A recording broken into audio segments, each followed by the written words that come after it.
símbolos natalinos foram construídos ao longo de 2000 anos de tradição cristã em sociedades agrárias no mundo rural. Do campo, esses símbolos conquistaram as cidades e hoje mobilizam o olfato, a visão, o paladar, a audição, o tato e o coração de crianças e adultos, misturando culturas, tradições e materiais locais. No Nordeste, os presépios são chamados de lapinhas e representam o agronatal com numerosas versões de estrebarias, bois, jumentos, ovelhas e pastores ao redor do Menino Jesus. Na Amazônia, em Minas Gerais, no Sul, figuras de barro, palha de milho, sementes, madeiras e cipós exibem fisionomias caboclas, indígenas, africanas, europeias. Alguns personagens ganharam histórias próprias na cultura popular brasileira. O boi do presépio, por exemplo, evoluiu até o Bumba Meu Boi, tratando do tema da morte e ressurreição. O nascimento da luz do mundo também é festejado nas zonas rurais, com presépios bailados, pastoris, ternos e ranchos. As músicas natalinas incluem tanto composições barrocas do século XVII, como motetos do Ó, vilancicos, cantos para corais e canções populares. Muitas histórias e contos natalinos trazem para os dias de hoje o acontecimento de Belém. E nenhum período do ano tem tantos símbolos católicos. Para conversar sobre essa agrocultura associada ao tempo do Natal, no programa de hoje, o pesquisador e chefe da Embrapa Territorial, Evaristo de Miranda, recebe o jornalista e escritor Aldo Rebelo, ex-ministro da Ciência e Tecnologia e relator do Código Florestal. Olá, bem-vindos ao Brasil Verde, um programa focado, na sustentabilidade da agricultura, do mundo rural brasileiro. E essa sustentabilidade evoca a duração no tempo. E se há algo que permanece na agricultura, é o seu saber, a sua sabedoria, a sabedoria do produtor rural, em contato com a humanidade, com os irmãos, com os trabalhadores, com os animais, com a natureza. E é essa sabedoria, essa tradição que chega a impregnar, profundamente os símbolos do Natal. E hoje, bem aqui no momento do Natal, eu tenho essa alegria de receber para falar sobre essa simbologia desse verdadeiro agronatal, o ex-ministro Aldo Rebelo. Aldo, é um prazer recebê-lo aqui. Muito obrigado pela sua participação. Muito obrigado a você, Evaristo. Muito obrigado também. Um abraço aos nossos telespectadores. E dizer que é uma grande alegria, uma grande honra participar de um debate com tanta atualidade e com tanta importância que essa tradição dessas celebrações cristãs, da celebração do Natal, que são celebrações de profundas raízes camponesas. É verdade, e talvez a nossa conversa possa iniciar até por aí, não é? Porque essas tribos que acabaram dando origem a essa espécie de mito de Israel eram tribos semíticas, nômades, né? Então a Bíblia ela tem uma quedinha pelos pecuaristas, né? Os agricultores, assim, a cotação não é tão boa na Bíblia, né? Basta ver o episódio do Caim e do Abel, não é? O Abel ali com a flautinha, criando as suas ovelhas, né? E o Caim dando duro ali cultivando a terra, né? E Jesus também nasce nesse ambiente de pecuaristas, né? Os pecuaristas não têm o que se queixar na Bíblia, né? É ali numa estrebaria onde estão animais de trabalho, né? Segundo a tradição que se inspira lá do Antigo Testamento, um boi, um jumento, não é? Testemunham do nascimento do menino Jesus, que é colocado numa manjedoura, né? E logo depois são os pastores que chegam com suas ovelhas, etc.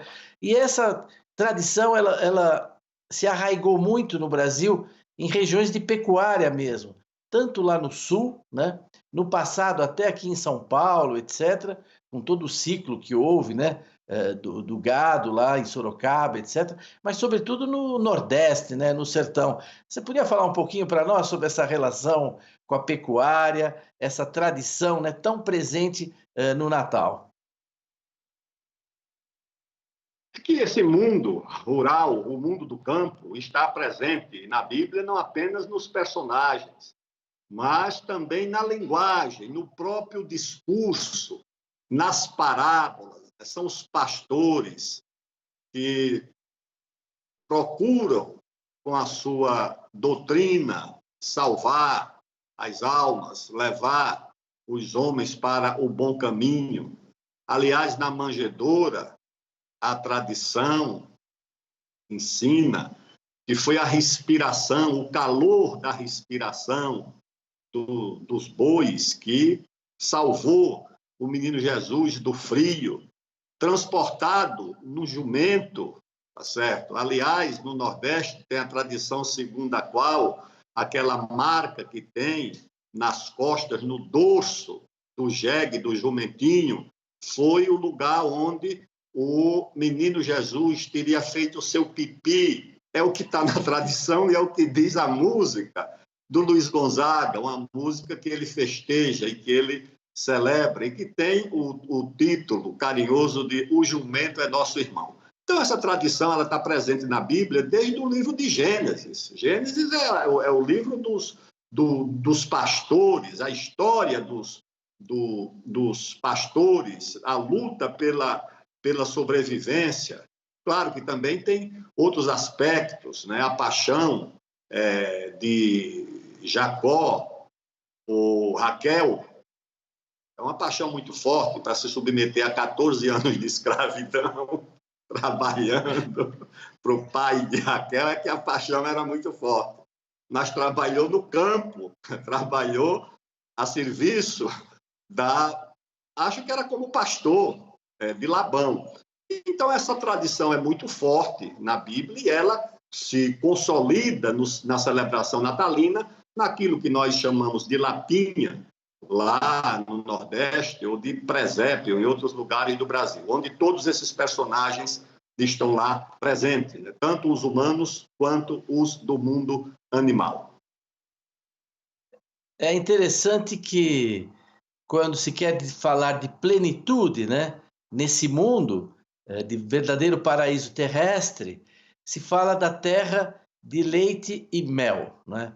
Que são dois produtos da pecuária, né? Porque a apicultura faz parte da pecuária. Quer dizer, o leite e o mel, não é? É claro que os mineiros colocariam também um queijinho aí e outros agregariam outras coisas, mas é essa pecuária que marca mesmo a ceia do Natal, não é?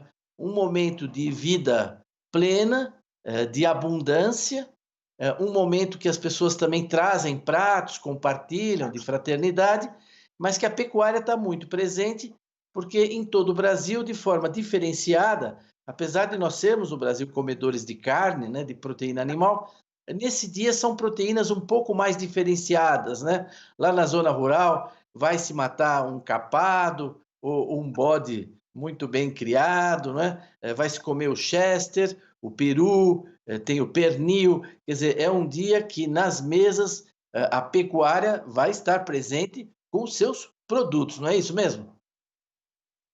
Não só presente na pecuária, na fartura, na alimentação, mas também no folclore. Então, a impressão que eu tenho é que a tradição cristã conservou, de alguma forma, uma tradição anterior de tratar o boi quase como um animal sagrado ou semi-sagrado.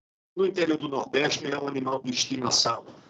Só não vive dentro da casa das pessoas porque é muito grande, mas ele tem apelidos carinhosos, está presente nos folguedos, em toda a tradição folclórica ligada aos festejos cristãos, natalinos. Você tem a presença do boi como um personagem marcante e presente, além de que também está presente na simbologia, né, da fartura, que é o que o Natal também celebra nos seus festejos. É verdade que o boi, não é? Ele tem essa dupla simbologia. De um lado, a simbologia do trabalho. Jesus lança muito mão dessa imagem do arado, quem lança a mão do arado, do trabalho da terra. O boi, esse que está na estrebaria, é essencialmente esse boi que trabalhou o dia todo, né? Diz também a tradição que quando São José abriu a porta e chegou ali com uma lamparina para entrar na estrebaria, ele ficou com pena de importunar aqueles animais que tinham trabalhado o dia todo, né? E eles realmente não gostaram de ser acordados, mas diz a tradição que quando eles viram as mãos calejadas de trabalhador de São José pedindo licença para entrar, eles disseram: mas pode entrar, o senhor tem até sorte porque trocaram a palha hoje no final da tarde, né? E São José, que era um homem vivido, nem se importou de ver o boi e o burro falando, né? Isso na nossa tradição, não é? E Porque, esse animal, ele se naturalmente, lá do trabalho. Como? consideraram São José alguém da casa, tá certo? Porque o boi tem essa Exatamente. intimidade com os humanos que com ele convivem, como o vaqueiro. O vaqueiro e o boi são irmãos da mesma vida, companheiros na solidão dos sertões, na solidão do campo. O boi e o vaqueiro são companheiros, os aboios, as canções que celebram essa amizade, que celebram esse companheirismo, que celebram essa intimidade, que celebram essa cumplicidade. Então, naturalmente, né, o boizinho percebeu em São José alguém da mesma labuta, alguém da mesma tradição. Você que se chama José, deve se inspirar muito desse personagem, não é? E aí no Nordeste, as pessoas queriam um boizinho, eu lembro, todo o tempo que eu trabalhei no sertão, do Vitalino, não é? Das obras do Vitalino, esse boizinho, você tinha que ter um boizinho, ou tem que ter ainda dessa escola do mestre Vitalino, né? Que fazia essas figuras de barro lá em Caruaru, tão maravilhosas, não é verdade? O mestre Vitalino é um artista refinado, muito talentoso, mas em toda a feira do Nordeste, Evaristo, toda feira você encontrava os boizinhos de barro. Todas as crianças, a primeira coisa que eu pedia para minha mãe quando eu ia para a feira com ela, nas feiras livres, lá de Viçosa, no interior de Alagoas, era comprar um boizinho desse. As crianças adoravam, toda a casa tinha mais do que um boizinho, uma coleção, porque eles eram baratos, de argila, pintados das mais diversas cores, e toda a casa tinha a presença desse boizinho. E Vitalino foi quem deu projeção, naturalmente, com a sua arte, com o seu talento, mas toda a feira do Nordeste tem a presença do boizinho de barro que as famílias compram para si e para os filhos. Eu tenho os meus boizinhos ornamentando a casa até hoje. Agora, a segunda dimensão simbólica do boi, não é? É a do sacrifício, né? Tanto que o evangelista Lucas é assimilado ao boi, né? Isso é representado nas igrejas, né? E o boi sacrificial, tanto a palavra hecatombe, não é? É uma palavra que evoca o sacrifício de 100 bois, né? Então já tinha ali também no presépio esse sinal do sacrifício, né? Desse Jesus que vem e que vai ser sacrificado, né? Vai passar por esse drama que será anunciado sutilmente até pela chegada dos Reis Magos, em várias coisas. Então, o presépio é mesmo um cenário de uma grande riqueza simbólica, e para as famílias organizar um presépio em casa é também, em geral, uma grande alegria. Ele assume construções, não é? Personagens, se insere no Brasil, tem até gente vendendo pipoca, tem carrinho de pescador, tem isso, tem aquilo, tem as geringonças, né, que são criadas, que se movimentam, né? A gente vê presépios completamente ambientados no setor rural brasileiro. E é gozado que nós trouxemos, sobretudo no Nordeste, né, lá dessa história da Palestina, não só esses personagens, essas tradições, mas os nomes, né? Tem muita Belém, não é só a Belém da Palestina, tem a Belém do São Francisco, tem muita cidade, muito distrito, muito lugar chamado de Belém, até a capital do Pará, né, no Brasil, muitas Beléns, como tem muitas Nazarés, não é? Tem muitas Betânias, quer dizer, e às vezes me ocorria de estar no Nordeste celebrando uma passagem lá, um momento, uma data bíblica numa cidade que tinha também nome bíblico, né? Então isso está presente até na nossa geografia, não é mesmo? Na geografia, na história, São Paulo tem o bairro do Belém, Alagoas tem a cidade de Belém, Pernambuco tem a cidade de Belém, a capital do Pará é Belém do Pará, Portugal tem a Torre de Belém, ou seja, nós temos a presença de Belém na geografia de todo o mundo, pelo menos que eu conheço, né, do mundo que o português criou, dessa civilização, a brasileira, pelo menos, com muita presença marcante de Belém. Agora, hoje em dia, esses símbolos são atacados, não é? Eles são ridicularizados muitas vezes, eles são manipulados, né, por objetivos amplamente comerciais, né? A festa natalina foi capturada pesadamente, né, pelo comércio, etc., né?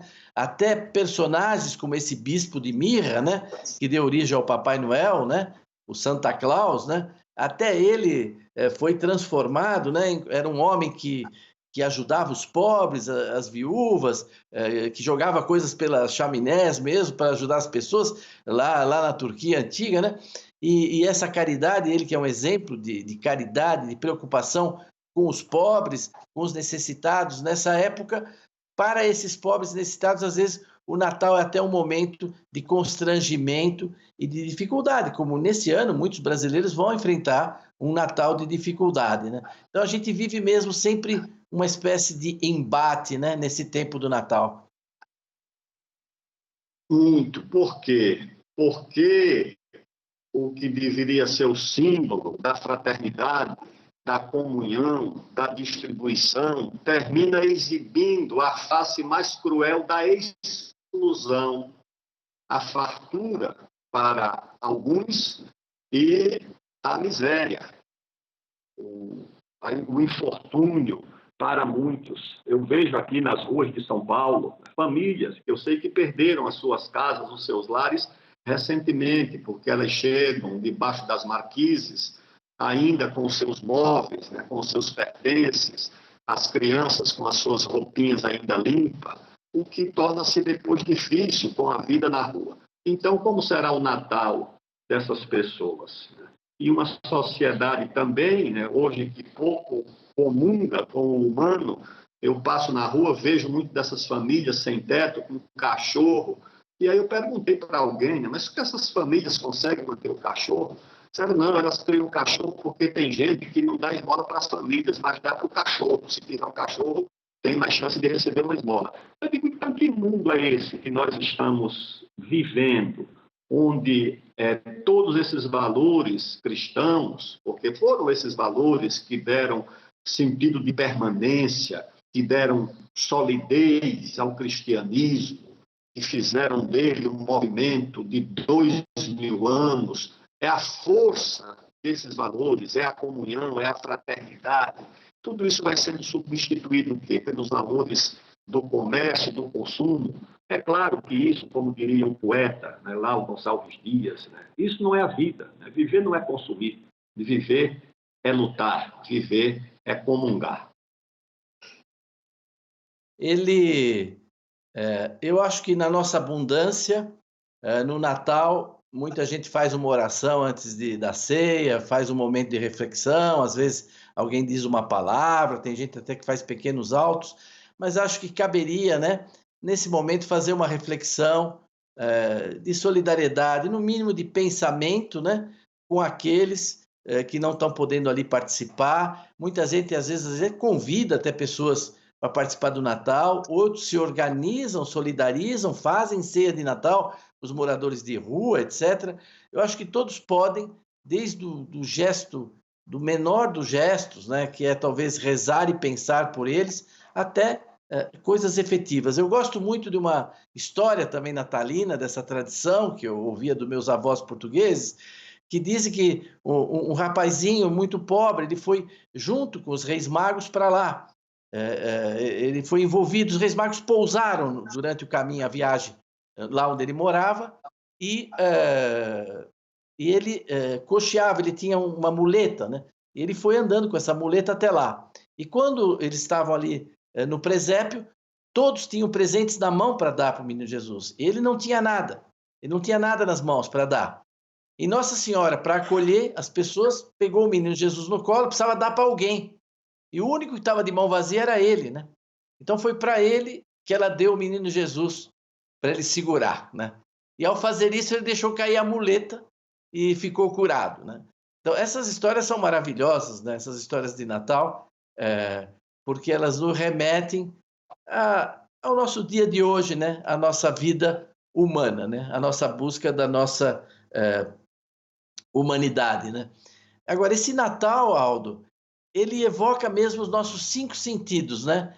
Não há festa no ano que traga tantos símbolos católicos para o palato, para o olfato, para a visão, não é? Para o tato, para o coração. É mesmo uma grande celebração que tenta nos fazer aproximar de um mistério, né? Que é essa encarnação do Verbo, né? De um Deus que se fez homem, de um Deus que se humanizou para que os homens possam se divinizar, né? Mas é um mistério, essa encarnação é um mistério. Então, muitos símbolos de Natal, tudo isso nos coloca em contato com isso. É sempre bom lembrar que, na origem, a ceia do Natal, ela evoca a ceia da Eucaristia, que ele vai trazer, né? E ela evoca, sobretudo, o banquete celeste, porque Jesus vai usar muito a imagem da entrada nos céus como uma participação num banquete celeste, onde ele diz: o dia que vocês derem um festim, convidem pobres, aleijados, coxos e cegos. Está lá no Evangelho de Lucas, não é? Exatamente. E esse é o sentido do festejo, o sentido da celebração, o sentido da comunhão, o sentido da fraternidade, o sentido da existência, da presença de Jesus Cristo e o sentido desse mistério. E esse sentido é o que faz com que o cristianismo tenha se perpetuado, tenha se transformado no mais importante, no mais vistoso movimento espiritual. Ele conseguiu converter o imperador de Roma, converter o Império Romano, romper com a tradição do Império Romano, que se converteu, não só o imperador, mas todos os membros do Império se converteram ao cristianismo. E é isso que faz sentido na celebração dos dias de hoje. Nós fora os interesses comerciais que cresceram, tomaram conta a espiritualidade, o que é o Natal, que é o que nós temos hoje. Agora, o Natal, não é? Também tem esse significado da vida, né? Da fragilidade, da infância, e a tradição cristã diz que nós temos que retornar à origem, né? Retornar à infância, né? Assim como muitos peixes, né? Na Piracema, eles sobem o rio e vão lá para o lugar onde eles tiveram origem, né? Para ali fecundar, fertilizar e dar origem à vida, retornar à origem, retornar a ser criança, né? Tem até gente que brinca, poeta, com esse verbo criançar, né? A Zélia fala disso, vários falam disso, o Rubem Alves. Quer dizer, o Natal tem essa frase que é impressionante, né, para os políticos, essa frase de Isaías que diz: um menino os conduzirá, né? Um menino os conduzirá, né? Então tem essa evocação da infância, eu acho que em todos os sentidos, né? E que é talvez quem mais seja ameaçada mesmo num mundo desequilibrado, num mundo assimétrico, injusto, manipulador, etc. Mas tem essa evocação para nós de nos fazer um pouco criança. Eu acho que os adultos participam da entrega dos presentes, dessa alegria das crianças. É uma festa das crianças, não é? Que não perde para o Dia da Criança. que, na verdade, Evaristo, hoje em dia, lamentavelmente, a criança já é desprotegida antes de nascer, tá certo? Ela é abandonada antes de nascer.